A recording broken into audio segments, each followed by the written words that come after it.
ವಿಮಾನದಲ್ಲಿ ವಿದೇಶಿ ಮಹಿಳೆಗೆ ಚಿಕಿತ್ಸೆ ನೀಡಿ ಕಾಪಾಡಿದ ಮಾಜಿ ಶಾಸಕಿ ಕಾಂಗ್ರೆಸ್ನ ಮಾಜಿ ಶಾಸಕಿ ವೈದ್ಯೆ ಅಂಜಲಿ ನಿಂಬಾಳ್ಕರ್ ಅವರಿಂದ ರಕ್ಷಣೆ ಮಾಡಲಾಗಿದೆ. ಗೋವಾದಿಂದ ದೆಹಲಿಗೆ ತೆರಳ್ತಾ ಇದ್ದ ಮಾಜಿ ಶಾಸಕಿ ಅಂಜಲಿ ನಿಂಬಾಳ್ಕರ್ ಅವರು ಇದೇ ವಿಮಾನದಲ್ಲಿ ಪ್ರಯಾಣ ಮಾಡ್ತಾ ಇದ್ದ ವಿದೇಶಿ ಮಹಿಳೆ. ವಿಮಾನ ಆಗಸದಲ್ಲಿ ಏರುವಾಗಲೇ ವಿದೇಶಿ ಮಹಿಳೆಗೆ ಮೂರ್ಛೆ.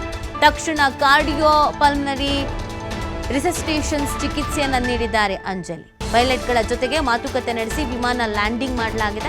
ಲ್ಯಾಂಡಿಂಗ್ ಆಗ್ತಾ ಇದ್ದಂತೆ ಆಂಬ್ಯುಲೆನ್ಸ್ ವ್ಯವಸ್ಥೆ ಕೂಡ ಮಾಡಿಸಿದ್ದಾರೆ ಅಂಜಲಿ.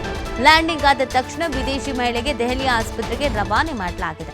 ಅಂಜಲಿ ನಿಂಬಾಳ್ಕರ್ ಅವರ ಕಾರ್ಯಕ್ಕೆ ವಿಮಾನ ಸಿಬ್ಬಂದಿ ಮತ್ತು ಪ್ರಯಾಣಿಕರು ಮೆಚ್ಚುಗೆಯನ್ನು ಕೂಡ ವ್ಯಕ್ತಪಡಿಸಿದ್ದಾರೆ. ಬೆಳಗಾವಿ ಜಿಲ್ಲೆ ಖಾನಾಪುರದ ಮಾಜಿ ಶಾಸಕಿಯಾಗಿರುವಂತಹ ಅಂಜಲಿ ನಿಂಬಾಳ್ಕರ್ ತುರ್ತು ಪರಿಸ್ಥಿತಿ ನಿರ್ಮಾಣ ಆಗಿದೆ, ಅದನ್ನು ನೀಟಾಗಿ ನಿಭಾಯಿಸಿದ್ದಾರೆ. ಸೊ ಅವರ ಈ ಕಾರ್ಯಕ್ಕೆ ಮೆಚ್ಚುಗೆ ಕೂಡ ವ್ಯಕ್ತವಾಗ್ತಾ ಇದೆ.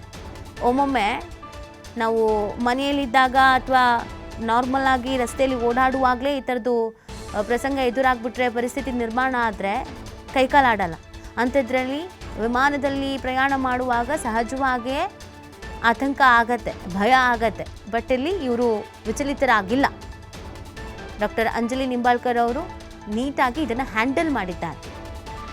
ಆ ಮಹಿಳೆಯನ್ನು ಆಸ್ಪತ್ರೆಗೆ ದಾಖಲು ಮಾಡೋವರೆಗೂ ನಿಂತು ಜವಾಬ್ದಾರಿಯನ್ನು ತೆಗೆದುಕೊಂಡಿದ್ದಾರೆ. ಈ ಥರ ಜವಾಬ್ದಾರಿ ತೆಗೆದುಕೊಳ್ಳೋರು ನಮ್ಮಲ್ಲಿ ಕಡಿಮೆನೆ, ನಮಗೆ ಯಾಕೆ ಬೇಕು ಅನ್ನೋ ಥರದ ಆಲೋಚನೆಯಲ್ಲಿ ಇರ್ತಾರೆ.